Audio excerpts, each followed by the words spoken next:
I get the feeling, though, if it had been the IT support for you and Mark Meadows and some There's others, no question that it would have blown up to the biggest scandal in history.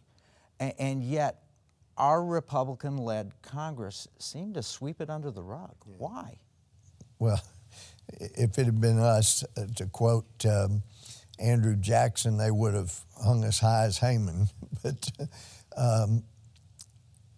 you know, that was one of the things that deeply troubled me. September 2016, Paul Ryan was informed about these huge problems.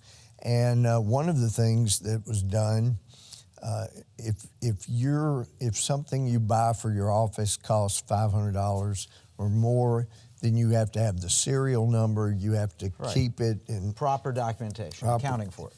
And Imran Wan was apparently buying iPads that cost $799 so that they wouldn't have to keep track of serial numbers or anything. Right, he just below put the threshold. $499 and then said the insurance cost $300, which was a lie. And every single one of those purchases was a federal felony.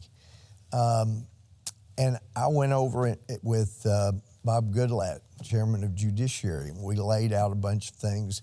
Scott Perry had gone with me on one occasion, laying these things out. And when Jeff Sessions first heard, he was appalled. He said, I didn't heard it. They told me there was nothing to that.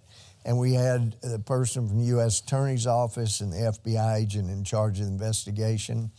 And he said, I want this thoroughly investigated. I want this, you know, I want to know what's going on. Are these people bleeding intelligence from our Congress? Well, there was an inspector general for the House, and she was brilliant. In fact, I think she's still president of some international IT security organization. She knew her business, and she was running down evidence.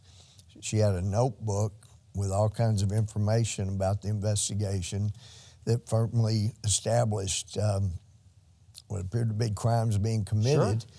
And Jeff had indicated, and you need to talk to the House IG, who had been forced out by people in the House because she knew too much, and she felt like this needed to be properly investigated, maybe grand jury.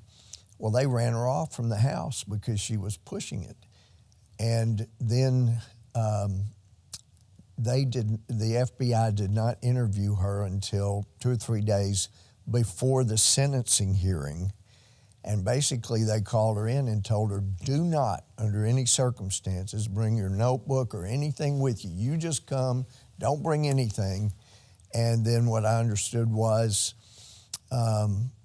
the FBI reported back to Jeff Sessions. We looked into it, and the IG, she doesn't have anything. She didn't have any evidence. She wasn't allowed to bring any. She wasn't allowed to bring any, so they said, state.